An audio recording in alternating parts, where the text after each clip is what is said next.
for those that don't know, I was in a serious car accident. I'm very lucky to be here.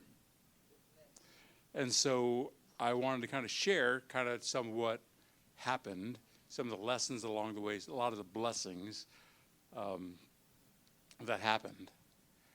And before this accident happened, I need to say, I was very close to God. I was praying.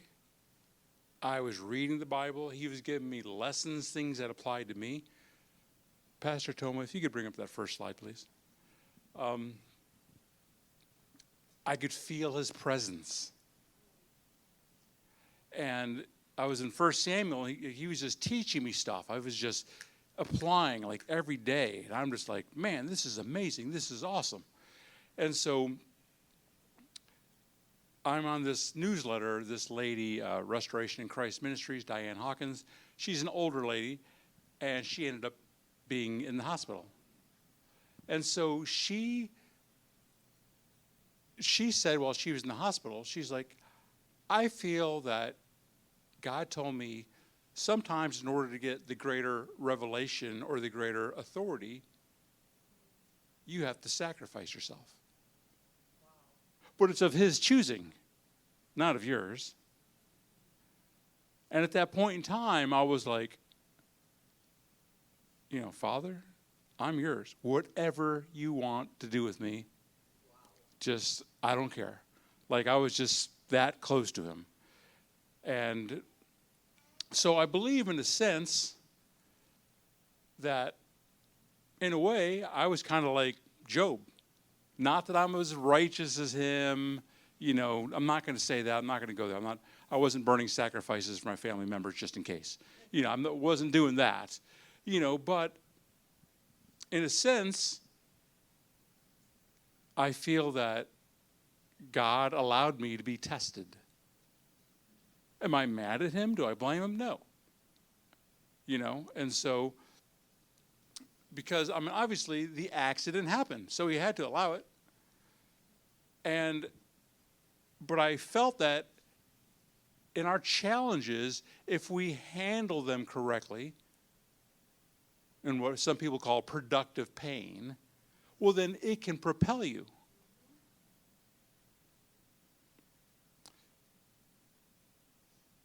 Can we put up slide 1, please?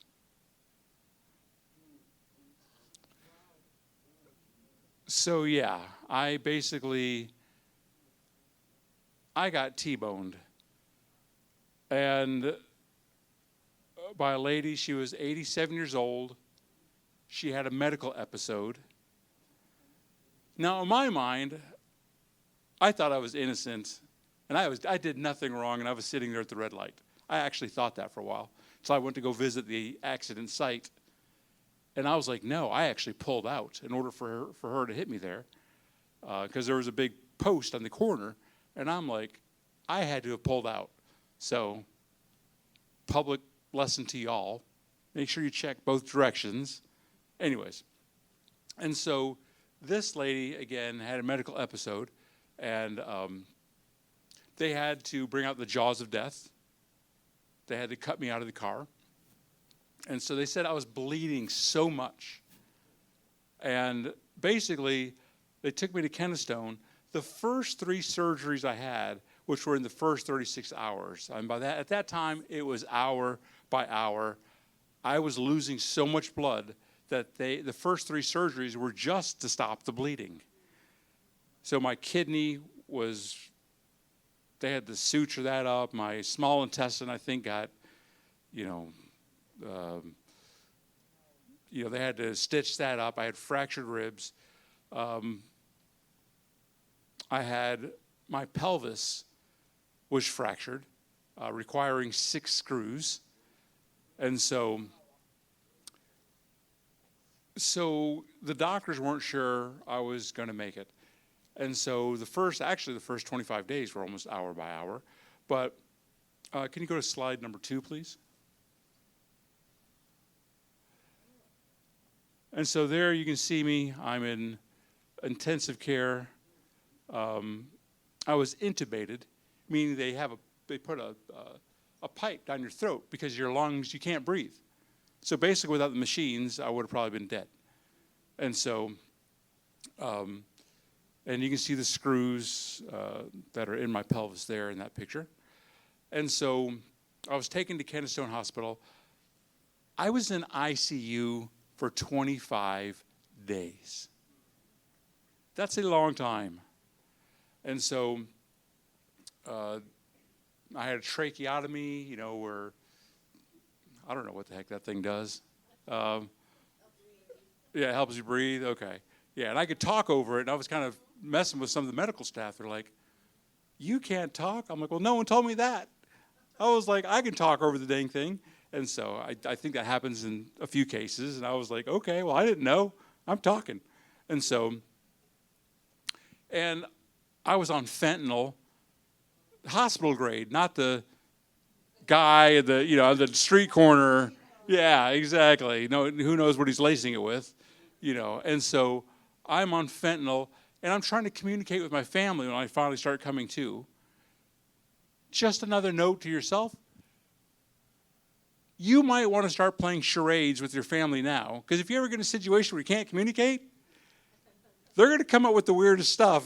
Yeah, like, you're trying to tell me this? No, that's not what I'm saying. Very frustrating. And so it was a miracle that I didn't have brain damage, in itself, because there's no bags in the side of the car. I took the full hit.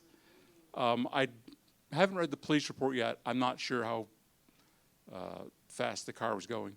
And so, during this time, I was continually having nurses and doctors and other medical people just saying, "You are so lucky to be alive."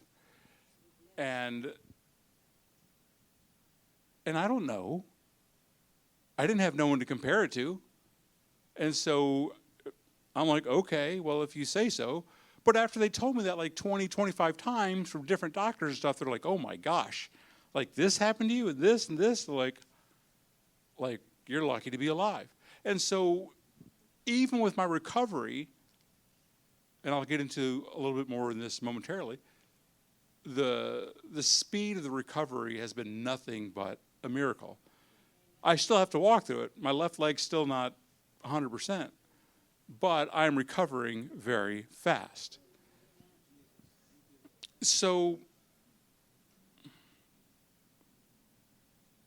and you'd be proud of me, because even when I was, on fentanyl and not remembering stuff, and believe me, I was seeing demons and all kinds of crazy stuff. Yeah. And so on those drugs. And they were bringing blood, to put it in me. Yeah, I'm praying over the blood. I don't know, I'm calling, pray the blood of Jesus over it, because I don't want other people's soul fragments, entering into my body. Wow. Yeah, because if you ever look it up, epigenetic memory transference. Yeah, you will pick up, you ever get an organ, you better, or something like that, blood, you better pray over that stuff and cleanse it by the blood of Jesus. Otherwise you're going to start doing some weird stuff. You're like, "Well, I never did that before. Like, why am I doing that now?" And so anyways, so let's go to PowerPoint slide number 3, please. And so again, there I am. There's my trach. And so I am pretty much out of it on that picture to the left. And so it was funny because even before the accident happened, God told me, he was like, "You need to fix some things up in your master bedroom and bathroom." I'm like, "Okay, like, if you say so." And so I did. I had a plumber come out and, handyman come out and fix some stuff, because I didn't realize that after the accident, I would needed to have those things fixed. Yeah, like I had my own ideas of why he told me to do that, but I was totally off. And he was like, yeah. So he knew it was coming. And so when I was in the hospital, the little things become the big things. When you can't move, and you have something that's 2 inches away from you because someone put it down and they didn't think about where you might need it, you're like, it's so close yet so far, that type of stuff. And the Father was teaching me, he's like, don't be critical.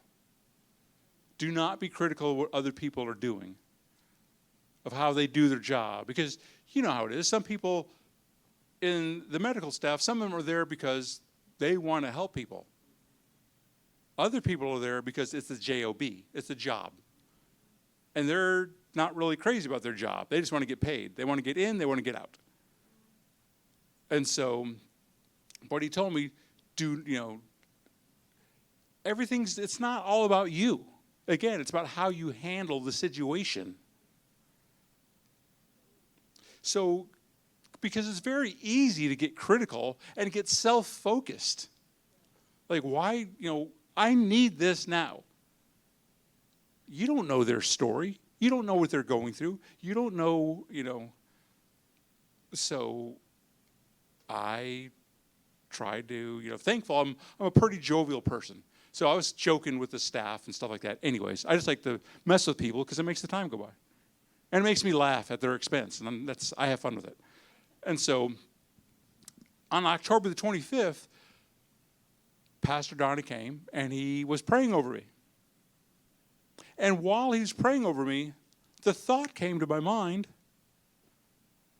about Jacob wrestling with God. And I'm like, oh, dear Lord. I'm like, was I a conniver? A manipulator? Like how much of that message is for me? But I started thinking about it, and I'm like, how much of the way that I was doing things, because I have a ministry, deliverance ministry also as well, other stuff as well. And I'm like, how much of that was me, what I thought I wanted to do? And I felt like he was teaching me, no, you need to lean more on me.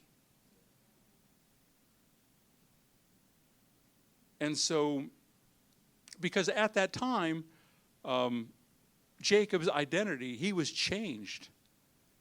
He got a new name, Israel. And so this was something that was continually running through my head, that I needed to work on my relationship with him. And so there were so many people praying for me that, to be honest, I was amazed of the number of people, churches, stuff like that we were having to turn people away because there were so many people wanted to come to the hospital, and it was like, hey, sorry, but this is about me, and I wish we had time to update everyone about everything, but we can't. It's just, we don't have the bandwidth to do that. And so, some people, we had to kind of just keep them here, keep them away. But I was surprised still about the prayers. And I felt like during the time, God also wanted to teach me about love. And I'm still learning. Because I understand the obedience part of love. What the Bible says in John, if you love me, you'll follow my commands. I get that part. Not that I'm sinless, not that I'm perfect, but I kind of understand that. But I started questioning my need to learn what else is love, because it's a very complicated word. And some people see one side of it or the other. And I felt like I, still learning about it again, but I needed to study love more. He started having me read the Songs of Solomon, Song of Songs, Canticles, whatever you want to call it. And so it's still an ongoing life lesson. But all these people that had love for me, all these people that were in the hospital that had no one there for them.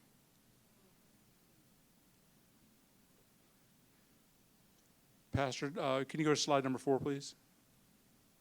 So I started to get better. That's me taking my first step on the left there. Yeah, that was painful. I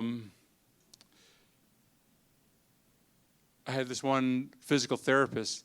She probably weighed around 125 pounds, and it was just her. And she was like, "You can do this." And she was all full of pep and stuff like that. And I'm like, "Oh, no, I ain't about to step on my foot. Like, not with, Like, I'm glad that you feel very confident, but this ain't happening." And so, but I started slowly getting better. And by, the insurance is running out and stuff like that. I'm like, they might send me home. And I was thinking, hey, by November 22nd, I'm out of here. And that's cool. I'm ready to go home. We had to start thinking about exit strategy. What do I need for the house? All that type of stuff. Well, on November the 6th, at the 40-day mark, I got discharged from Kennestone, and I transferred to Emory Acute Rehab. Acute Rehab means basically they are going to work you. Yeah. Like, you're going to have 2 or 3 hours of therapy, and you want to sit and rest and do nothing, and they're like, your body needs to move. And you're like, I don't want to move. And but they're right. They're right. And once I got into the groove, I was like, okay, I can do this. But getting up at 4:45 a.m. in the morning, and eating cold food all the time wasn't necessarily invigorating. Can we go to PowerPoint number 5, please? So, on November the 19th, Saturday, somewhere around midnight, everything changed for the worse. My temperature shot up to 100 degrees. I started getting confused. My hands were shaking. And all of a sudden, my little room was filled with around 8 doctors and nurses. Because they're trying to figure out what's going on. I started getting sepsis. And if you're not aware, sepsis can kill you. And so, thankfully, I was in the hospital already.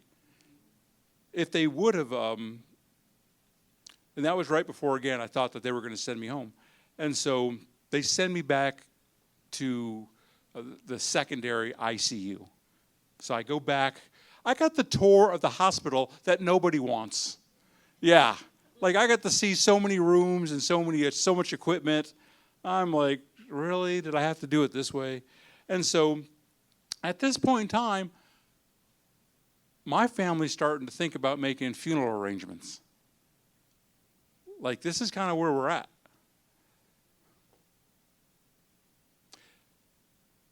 Around November 20th, I started having some very painful episodes. I'm not going to get into the details on that. And I believe I heard God say, transcend. In other words, don't focus on the problem. You need to think on the things above. That's what the Bible says. And it was funny because I had a friend of mine where she kind of got a similar message. And so she heard in her pain, rise, don't miss your miracle. But I heard the word transcend. And so during that time, I was just and it was a battle not to focus on my pain, not to focus on my hurt. But again, even during this time in the hospital, I was still walking, doing the stuff. I was still doing the miracle stuff. I was still prophesying over people. I was still praying for people to get healed. I was still doing deliverance from my hospital bed. Some of the staff was manifesting. And I'm like, I'm in a hospital bed. I can't move. I'm like, I'm not sure this is the best idea. But yeah, exactly. Unfortunately, I think the demons kind of got into them. It was like, you don't need to be doing this right now, so they shut it down. So I was like, all right, but I'm going to tell you, this is what you got to deal with. I gave him the contact information for Liberation Freedom, by the way. Yeah, exactly, yeah. That's the best type of marketing, right? Word of mouth. And so, can we go to PowerPoint slide number 6, please? So, around Thanksgiving, November 23rd, I was in my 8th week. The 8 in the Bible represents what? New beginnings. And so, during the whole time, I'm really thanking God for everything. But I'm especially focusing, thanking him because we got to thank him for the good and the bad. And so, and I know that I had much to be thankful for, and you do too, in all your circumstances, if you think about it. You just got to change your focus. So I started being thankful. Look at my room. I lived like a teenager. Yeah, like it was just, I had stuff all over the place. And so, anyways, on November the 27th, that's when the turnaround really started manifesting. I went from the sepsis, got that healed, went back to the Emory acute rehab for the second time around. On December the 8th, Pastor Debbie, Pastor Donnie come visit me. They pray over me. Pastor Debbie gives me a prophetic word. Says, hey, I think 3 kings are going to come and visit you. I'm like, okay. Whatever that means, I'll take it. And then a few weeks later, 3 couples came to me, and they gave me a message. It was the same message they all gave to me. And it was basically, they were married couples, and they were talking about how they would get messages, and the other one would confirm it, which I thought was the most beautiful thing for married couples. That they would, they were in sync, and they were just like, God told me this. Well, he told me that at the same time. And I'm just like, that is cool. And so, anyways, for you married couples, that can actually be done. Can we go to slide number 7, please? So,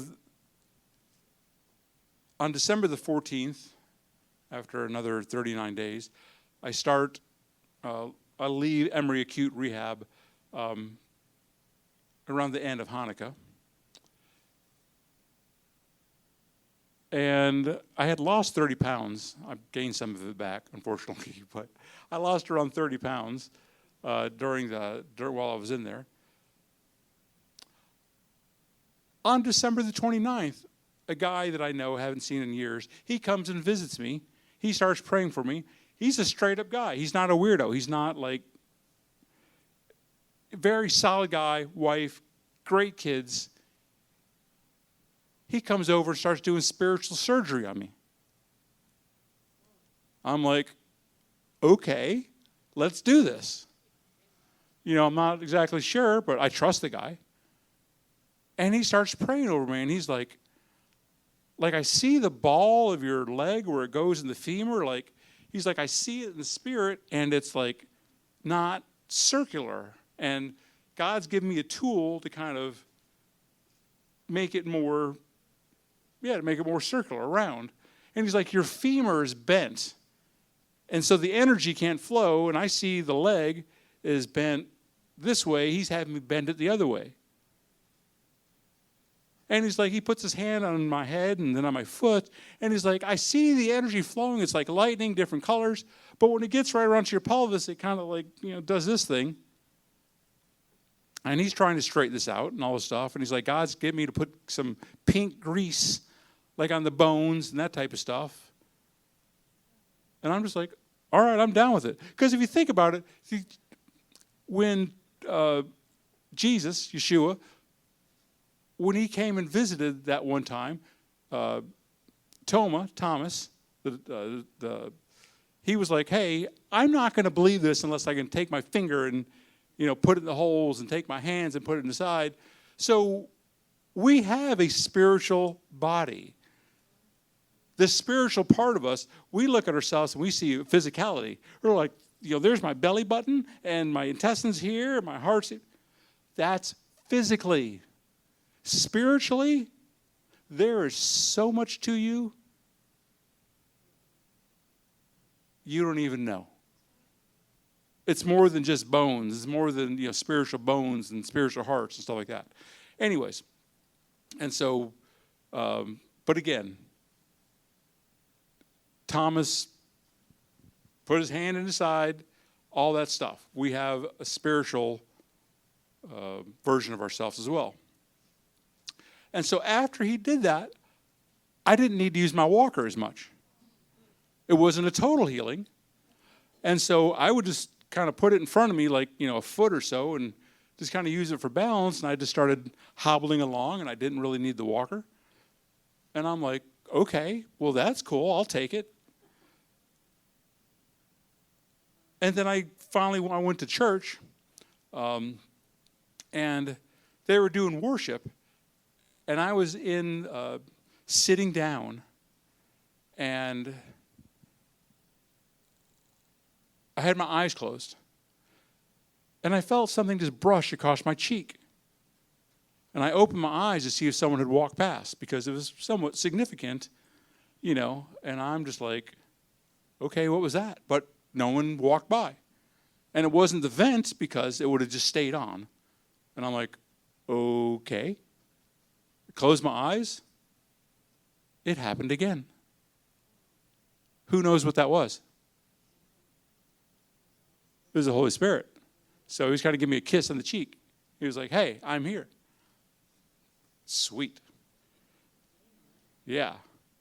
I should have started making kissy fish faces back at him, but yeah, who knows what other people would have thought. And so anyways, and in the church that day, they felt like praying for healing for people. Some people got healed, mass healing. And I didn't want to go up because I'm a walker, but I'm like, well, let me test this out. So I started kind of like marching, with my walker. And then after that, I didn't need the walker anymore. Like, I'm just now on a cane. And I talked, to my lawyer early in January, and I'm like, hey, I'm using the walker. I was like, probably walking, here really soon. He's like, no. He was like, you're not going to be walking anytime soon. I'm like, yeah. I'm like, I'm walking now. And so I did send him that in an email. And so let's go to slide number 8. And so on this particular day, my brother decides to flush the water heater. In case you didn't know, another public service announcement, your water heater needs to be flushed because of all the sediment and junk that's in it. I didn't know that. Yeah, the one I had was around 20 years old. Like, that thing was shot. And so anyways, he turns on the hot water, and I'm like, that looks like Willy Wonka's chocolate river. I'm like, I just wanted to dip like a strawberry in that sucker and be like, I bet this sucker will taste great. That was disgusting. And so the attacks, so even though in spite of all the blessings, I still had attacks, coming. I mean, they're always going to come, right? And so I was like, I get to bathe in chocolate. How cool. On January the 10th, I started driving. Oh, yeah, I've been driving for a while. My brother was crazy enough to let me drive his car. He was like, I bet you can drive. I was like, I think I can. Let's do this. And so, yeah, it's like the healing has been, a lot of people have been amazed at how fast it's come. And so I bought this vehicle, and I prayed on it, and I asked God, I was like, how much money can I spend? Because they bought my car, the insurance company, but I was like, if I just buy that car, I'm just going to buy it. I'm just going to put repair money into it. So I want to get something better. How much? He told me. And so I went out, got the vehicle, and when we were going to purchase it, at the end, it was above the amount that he said. And I'm like, I might have to turn this sucker down. Like, it's more than what he said spend. But then we found some problems, and they lowered the price back to where it needed to be. So I'm like, yes, I'm getting the vehicle. And so I'm learning again how to depend on him for more of my decisions. And so on January the 22nd, I had a dream where basically I was in a warehouse and I had a forklift, and this thing was stacked high with stuff. And I was trying to maneuver it because on the loading dock, there were so many boxes, like it was just, I was having a hard time maneuvering it. And I looked down one of the aisles, and all the shelves in the warehouse were cleaned out. Yes. Yes. So I believe we're coming a time where there have been gifts and stuff like that that are going to be released. Amen. All right, let's go to the last slide, number 9, please. Now, in 2022, I had a dream where I knew it was coming into a time of serious transition. I actually shared the dream with Pastor Debbie, the air car thing, and I knew that 2023 was going to be a year of transition. I didn't realize it was going to take all year long. I didn't realize that I'm still transitioning. And so, and I knew that I needed again to learn more about love.